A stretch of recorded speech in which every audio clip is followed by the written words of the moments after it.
Hello friends, welcome to my YouTube channel. आज हम discuss करने वाले हैं मराठा स्टेट के बारे में एंड मराठा कॉन्फिडेंसरी के बारे में। आज का टॉपिक बहुत इंटरेस्टिंग होने वाला है, ये भी हिस्ट्री से रिलेटेड है। पिछली दो वीडियो में हमने जो डिस्कस करा है वो है दिल्ली सल्तनत के बारे में, देन उसके बाद हमने जो मुगल एम्पायर आया उसके बारे में डिस्कशन करी है। अब जो मराठा एम्पायर इस्टेब्लिश हुआ था, ये कहाँ कहाँ तक इस्टेब्लिश हुआ था, कौन कौन सी स्टेट तक इसका रूलिंग था, इसका रूलिंग एडमिनिस्ट्रेशन क्या था, रूलर्स कौन कौन से थे, उनके वर्क क्या क्या थे, कौन कौन सी बैटल्स हुई थी इस दौरान, तो उसके बारे में पूरा हम प्रॉपर डिस्कशन करेंगे, डिटेल में डिस्कशन करेंगे। एंड ये एग्जाम पॉइंट ऑफ व्यू से भी बहुत इंपॉर्टेंट है एंड जो आपके कॉम्पिटिटिव एग्जाम है उससे रिलेटेड भी बहुत इंपॉर्टेंट है, क्योंकि आपको इसके बारे में इंफॉर्मेशन होनी चाहिए, प्रॉपर नॉलेज होनी चाहिए। सो इस वीडियो में हम प्रॉपर उसी के बारे में डिस्कस करेंगे। सो एंड तक वीडियो पूरी देखिएगा। ओके, सो स्टार्ट करते हैं। मराठा स्टेट का जो टेन्योर है मेनली वो 50 ईयर्स का रहता है। 50 ईयर्स में कौन कौन से रूलर एडमिनिस्ट्रेशन थे उसके बारे में देखते हैं हम। एंड देन 50 ईयर्स का जो रूलिंग पीरियड होता है उसमें सबसे पहले फेमस रूलर आते शिवाजी। शिवाजी जो है इंडियन हिस्ट्री के माने जाते हैं सबसे बड़े वॉरियर माने जाते हैं एंड सबसे फेमस जो लीडर थे उनमें से एक थे शिवाजी। शिवाजी का जो टेन्योर था ज्यादा नहीं था, 6 ईयर्स का था, बट इनके टेन्योर में बहुत फेमस रहे थे। इनका जो बर्थ है वो शिवनेरी फोर्ट में होता है जो कि 1630 एडी में होता है। इनके फादर का नाम था शाहजी भोसले। रिलीजियस टीचर जो थे उनको टीचिंग्स देते थे, उनका नाम था समर्थ रामदास।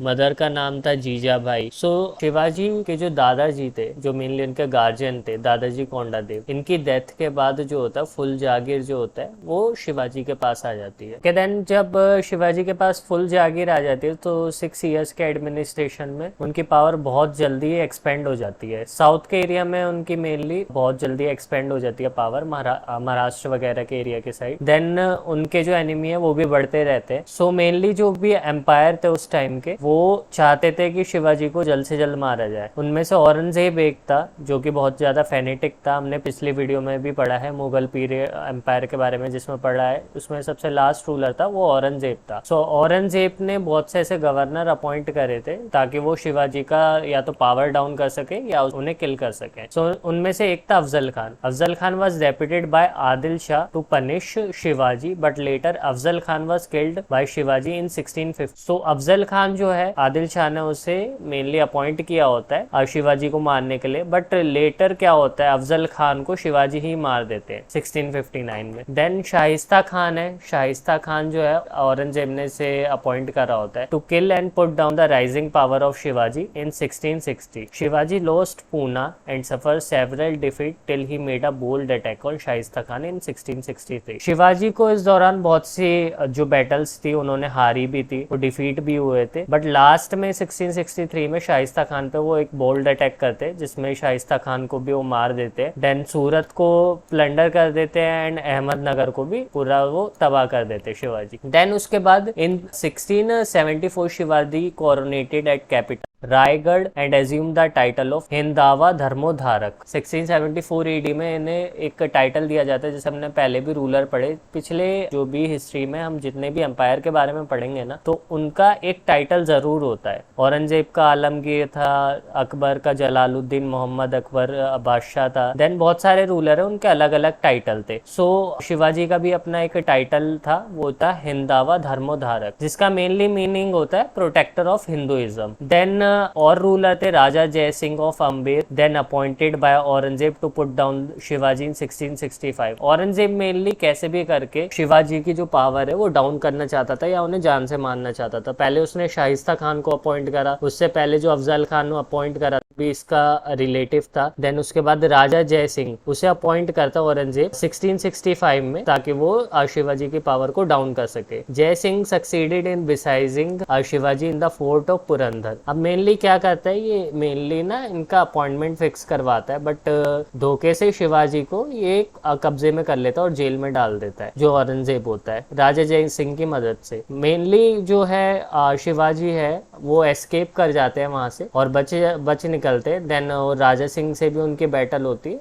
उसके बारे में डिटेल में इतना डिस्क्रिप्शन हमने नहीं दिया है, मेनली जो इंपॉर्टेंट पॉइंट्स हैं उनका ही डिस्कशन करेंगे। Then consequently the treaty of Purandar in 1665 was signed according to which Shivaji ceded some forts to the Mughal and paid a visit to the Mughal court at Agra. इन जो बैटल है, 3-4 बैटल हुई औरंगजेब और शिवाजी के बीच में, लास्ट में इनके ट्रीटी ऑफ पुरंदर साइन करा जाता है, जिसमें कुछ जो फोर्ट थे वो मुगल को सीडेड कर दिए जाते हैं और कुछ फोर्ट जो है वो शिवाजी के पास रहते हैं। तो मेनली इनकी बैटल रुक जाती है आगे जाके।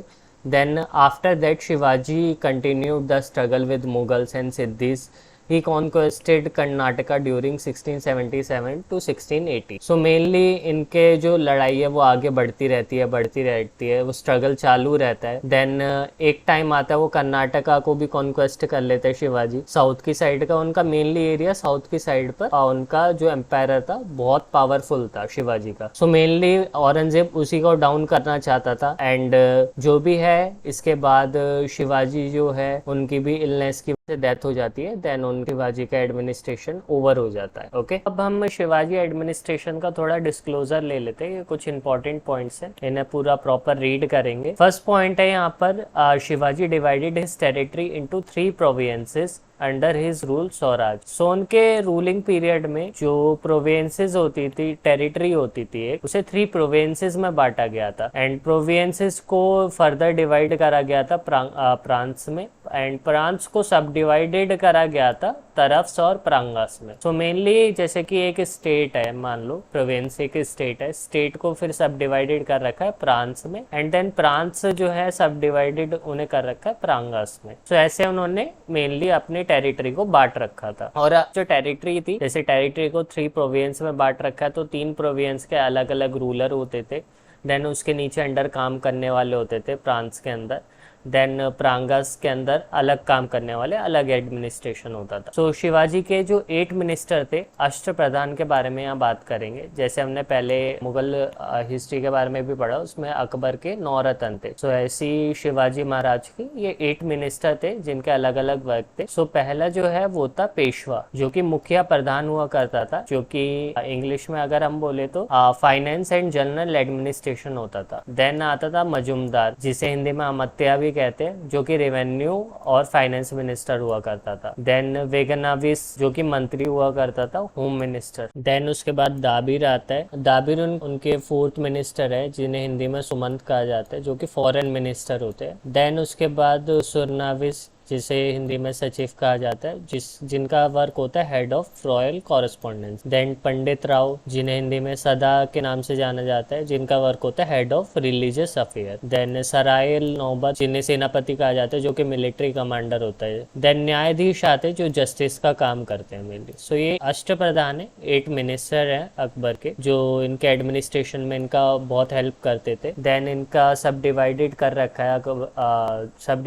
रखा होता है शिवाजी जी ने। देन टैक्सेस के बारे में थोड़ा डिस्कस करेंगे। टैक्सेस में क्या था, mainly assessment of land revenue was based on measurement of land revenue was based on measurement. Land revenue was fixed 1/3 such that 33% of the gross produce initially and 40% of the gross produce after reforms. So mainly क्या हुआ करता था, land revenue जो था वो fix था, 1/3 जो होता था, जैसे ग्रॉस प्रोड्यूस अगर 100 रुपीज का हुआ है, सो मेनली फार्मर्स को 33 रुपीज का जो था टैक्स पे करना होता था as a land revenue. Then उसके बाद जब चेंजेस आते थे, रिफॉर्म आते थे, तो वो 40% हो जाता था। जैसे एग्जांपल दिया मैंने आपको, सो वो 40 रुपीज उन्हें पे करने होते थे मेनली जो एम्पायर होता था उन्हें। देन एक टैक्स हुआ करता था चौथ 1/4% लैंड रेवेन्यू का लिया जाता था, जो कि मराठा को पे किया जाता था। सो ये भी लैंड रेवेन्यू हुआ करता था एक तरीके का, जो कि 25% ऑफ द होल प्रोड्यूस लिया जाता था। ओके, नाउ शिवाजी का टेन्योर जब ओवर हो जाता है, उसके बाद का एडमिनिस्ट्रेशन क्या था, कैसे वर्किंग कंडीशन थी, उसके बारे में प्रॉपर हम यहाँ पे जानकारी लेंगे। शिवाजी के बाद जो रूलर आते हैं उनका नाम है सांबाजी। सांबाजी का मेनली रूलिंग टेन्योर रहता है 9 इयर्स का। Sambhaji the elder son of Shivaji defeated Raja Ram the younger son of Shivaji in the war of succession. So mainly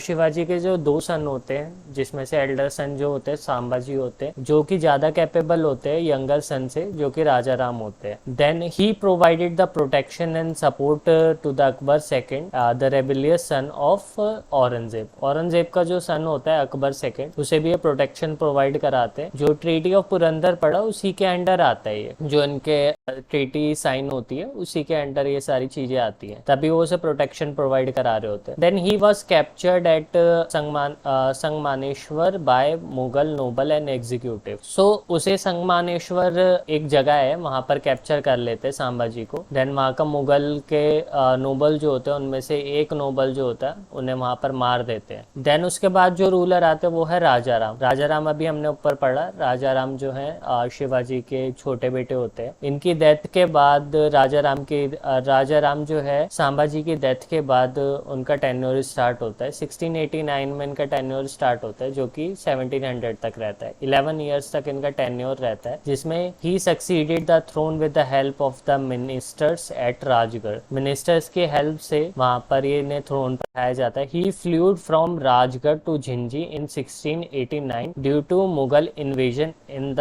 Rajgarh, was captured along with Sambhaji wife of son Sahu by Mughals. He was died at Satara. So mainly जो है मुगल इन पर भी attack कर देते हैं, जिसकी वजह से ये राजगढ़ से झिंझी की तरफ भाग जाते हैं। मेनली जो मुगल होते हैं वहाँ पे संभाजी की वाइफ को और उनका जो सन होता है साहू, उसे कैप्चर कर लेते हैं। और यहाँ पर आगे जो हम पढ़ेंगे वो है ताराबाई के बारे में। ताराबाई जैसे हमने रानी लक्ष्मीबाई के बारे में पढ़ा है, सो वैसी ताराबाई जो थी बहुत बड़ी लेडी वॉरियर थी, जिनका टेन्योर रहता है 1700 से लेके 1707 तक। इसमें इन्होंने Raja Ram was succeeded by his minor son Shivaji second under the guidance of his mother Tarabai. She continued the struggle with Mughals. का जो स्ट्रगल है वो कंटिन्यू रहता है मुगल्स के साथ। सो जब शिवाजी का जो सेकंड सन होता है जो कि राजा राम है, इनकी जब डेथ हो जाती है उसके बाद जो एडमिनिस्ट्रेशन होता है वो ताराबाई संभालती है। देन ताराबाई की डेथ के बाद साहू जो संभाजी का संभाजी जो होती है उनका सन होता है, साहू का टेन्योर रहता है 1707 से लेके 1749 तक। सबसे ज्यादा बड़ा जो टेन्योर रहता है वो रहता है साहू का। Sahu was released by Mughal empire Bahadur Shah. Bahadur Shah जो इसे कैप्चर कर लेता है वो इसे छोड़ देता है मुगल एम्पायर। देन उसके बाद ये थ्रोन पर बैठता है। Then Tarabai army was defeated by Sahu in the battle of Khed in 1700 and Sahu occupied Satara. Then Tarabai, आपको मैंने बताया जैसे कि ताराबाई बहुत बड़ी वॉरियर थी रानी लक्ष्मीबाई की तरह। सो जो बैटल ऑफ खेड़ हुई थी 1700 में, उसमें जो ताराबाई है ठीक है साहू के साथ मिलकर मुगल आर्मी को डिफीट करते हैं। Then Sahu region saw the rise of Peshwa and transformed the Maratha kingdom into an empire. So then इसके बाद मराठा एम्पायर जो है वो धीरे धीरे खत्म हो जाता है। ओके, नाउ अब हम मराठा कॉन्फिडेंसी के बारे में प्रॉपर डिटेल में डिस्कशन करेंगे। एंड इस टॉपिक को स्टार्ट करने से पहले बालाजी विश्वनाथ के बारे में जानना बहुत इंपॉर्टेंट है। बालाजी विश्वनाथ जो थे फर्स्ट पेशवा थे, जिनका टेन्योर रहता है 1713 से लेके 1720 तक। 7 ईयर्स का इनका मेनली टेन्योर रहता है, जिसमें ये एक बहुत ही फेमस रेवेन्यू ऑफिशियल रहते हैं। जिसमें इनका काम क्या होता है, was given as a title of Sena Karta, the marker of the army, जिनमें ये as a marker of the army जाने जाते, एज अ सेना करता है हिंदी में बोल तो। देन अनदर पॉइंट है, he become Peshwa in 1713 and made the post the most important and powerful as well as hereditary. इनकी जो पोस्ट होती है एक तो मोस्ट पावरफुल लीडर की होती है, जो कि इनके ब्लड में भी होता है, इनहेरिटेड होता है। Then he planned a crucial role in the final victory of Sahu. Sahu जो थे वो लास्ट रूलर, अभी हमने डिस्कस करा ऊपर, लास्ट रूलर जो थे वो साहू थे, उनके बारे में डिस्कस करा। उनके जो विक्ट्री है उसमें एक क्रूशियल रोल निभाते हैं। Also concluded an agreement with the Sayyid brothers king maker in 1719 by which Mughal empire recognised Farrukh Siyar as the king of the swaraj. अब फारूक सियार उस टाइम का एम्पायर था, बट ये Farooq Siyar as a puppet काम करता था। वो सैयद ब्रदर्स थे, दो ब्रदर्स थे जो सैयद ब्रदर्स थे, वो एज अ पपेट की तरह इससे काम कराते थे फारूक सियार को। कहने तो एम्पायर फारुखसियार था, बट वो कहना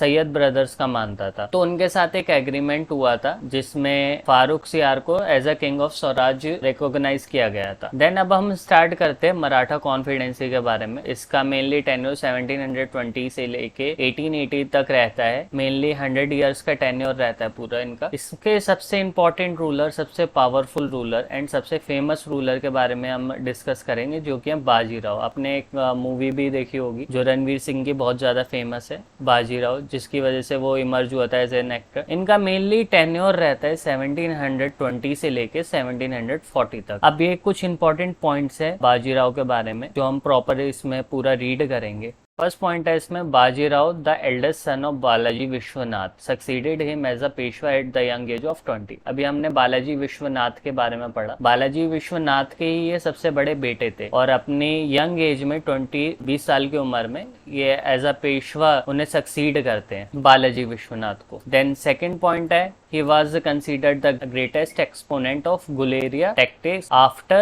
Shivaji and Maratha power reached its zenith under him। अब गुलेरिया टैक्टिक्स क्या होता है? गुलेरिया वेलफेयर के बारे में हमने बहुत सुना है, हर जगह ये वर्ड आता है। ये ना एक स्मॉल ग्रुप ऑफ मिलिट्री होता है, मेनली जो बाहर के जो अटैक्स होते हैं उन्हें रोकने के लिए होता है। सो इनके जो मेनली रूल में था वो गुलेरिया टैक्टिक्स बहुत फेमस हुआ था, की वजह से मराठा पावर जो था अपने जेनिथ पर आ गया था। जेनिथ का मतलब है एक पीक पर आ गया था इनके रूलिंग पीरियड में। Now he expelled and defeat the Siddis of Janjira from the mainland in 1722। तो जो बाजीराव थे उन्होंने एक तो डिफीट करा था सिद्धिस को। सिद्धिस ना मेनली अलग अलग पॉपुलेशंस में होते थे, जैसे हिंदू अलग सिद्धिस होते थे, मुस्लिम अलग सिद्धिस होते थे, क्रिश्चियनिटी अलग सिद्धिस में आते थे। ये जनरली एक कास्ट होती थी, ठीक है। तो उन्हें डिफीट करा था उनके ही मेन लैंड पे इन 1722 एंड मेनली ये कर्नाटका में पाए जाते हैं। And he conquered Bassein and Salsette from the Portuguese. Portuguese ने मेनली ये दो टेरिटरीज थी, बेसिन एंड सेलेस्टे, ये महाराष्ट्र में पड़ती है, उन पर कब्जा कर लिया था। उन्हें भी कौन किया था? बाजीराव ने 1739 में। नेक्स्ट पॉइंट है, he also defeat the Nizamul Mulk near Bhopal and concluded the treaty of Duraha Sarai by which he got Malwa of Bundelkhand from the later in 1738। अब क्या होता है, इन्होंने निजामुल मुल्क को जो भोपाल के नियर एम्पायर था, रूलर था वहां का, उसे भी डिफीट कर दिया था। और डिफीट करने के बाद एक ट्रीटी साइन होती है जिसे ट्रीटी ऑफ दराहा सराय बोला जाता है, जिसमें क्या होता है मेनली मालवा जो होता है उन्हें वापस मिल जाता है, जो मेनली इसने कनकर कर रखा होता है पहले निजामुल मुल्क ने। देन नेक्स्ट पॉइंट है, he lead innumerable success expedition into the north India to weaken Mughal empire and to make Marathas as a supreme power in India. So mainly Bajirao ने मराठा को सुप्रीम पावर बनाने के लिए बहुत सारे सक्सेसफुल एक्सपीडिशंस करे थे नॉर्थ इंडिया में, जिसकी वजह से मुगल एम्पायर बहुत ही ज्यादा वीक हो गया। ओके, नाउ अब हम डिस्कस करेंगे बालाजी बाजीराव के बारे में। इससे पहले अभी हमने डिस्कस करा बाजीराव के बारे में। बाजीराव जो थे फर्स्ट एम्पायर थे, देन उनके बाद का जो टेन्योर रहता है वो बालाजी बाजीराव का रहता है। इनका मेनली टेन्योर 1740 से लेके 61 तक का रहता है। आइए इसके इंपॉर्टेंट पॉइंट्स रीड करते हैं। Popularly known as Nana Saheb, he succeeded his father at the age of 20। So mainly इन्हें नाना साहेब के टाइटल के नाम से जाना जाता था। And eight the young age of 20, अपने 20 साल की यंग एज में ये अपने फादर को सक्सीड करते हैं। देन नेक्स्ट पॉइंट है, after the death of Sahu in 1749 the management of state affair was left in his hand। तो साहू की डेथ के बाद 1749 में सारा जो मैनेजमेंट होता है स्टेट अफेयर्स का वो इनके में आ जाता है। देन थर्ड पॉइंट है, in an agreement with the Mughal empire Ahmad Shah the Peshwas was to protect the empire from the internal and external enemies like Ahmad Shah Abdali in return of chauth. Chauth हमने ऊपर भी पढ़ा, एक टैक्स होता है जो कि 1/4 पीजेंट्स को देना होता है as a land revenue. So mainly क्या होता है कि एक एग्रीमेंट साइन कराया जाता है। अहमद शाह और अहमद शाह अब्दाली अलग अलग है। अहमद शाह जो है वो मुगल एम्पायर है, सो उसके साथ जो मराठा है वो एग्रीमेंट साइन करते हैं, पेशवा जो है एग्रीमेंट साइन करते हैं, जिसमें इंटरनल और एक्सटर्नल थ्रेट से इन्हें मुगल एम्पायर को प्रोटेक्ट करना होता है। तो उस टाइम का अहमद शाह अब्दाली जो था अफगान रूलर था, वो बाहर से आता है, ठीक है, मेनली इंडिया पर कॉन्कर करने। सो मेनली उस प्रोटेक्ट करने के लिए इन्हें एक थर्ड बैटल ऑफ पानीपत लड़नी पड़ती है, जो कि जनवरी 14 1761 में हुई थी। It resulted in the defeat of Maratha by Ahmad Shah Abdali and the death of Vishwas Rao and Sadashiv Rao Bhau. This event shocked the Peshwa Balaji Bajirao and after 6 months he also died. So क्या होता है, थर्ड बैटल ऑफ पानीपत जो होती है, मेनली तो मानने आया होता है अहमद शाह अब्दाली अहमद शाह को, बट उन्हें प्रोटेक्ट करने के लिए उनकी ट्रीटी जो साइंड होती है इंटरनल और एक्सटर्नल एनिमीज से बचाने के लिए इन्हें पेशवा को भी इनके साथ लड़ना पड़ता है। सो अहमद शाह अब्दाली जो है 1761 में जब आता है, इनकी बैटल होती है हरियाणा में, हरियाणा के पानीपत में। सो उसमें जो अहमद शाह अब्दाली है वो मराठाओं को डिफीट कर देता है। देन उसकी वजह से विश्वास राव और सदाशिव राव, इन दोनों की डेथ हो जाती है, जो कि बालाजी बाजीराव के बहुत ही ज्यादा क्लोज होते हैं। सो वो ये सदमा बर्दाश्त नहीं कर पाते और 6 months के बाद उनकी भी डेथ हो जाती है। सो यहाँ तक मराठा एम्पायर का एंड हो जाता है। सो मराठा एम्पायर में बहुत इंपॉर्टेंट था, हमने पूरा प्रॉपर रीड करा है जैसे कि आपने पूरी वीडियो में देखा है। So exam point of view से भी बहुत इंपॉर्टेंट है एंड आपके जो भी यूनिवर्सिटीज़ बेस्ड एग्ज़ाम है उसके लिए रिलेटेड भी बहुत इंपॉर्टेंट है। सो अगर आपको ये वीडियो पसंद आई है so please like share and comment करिएगा। Thank you.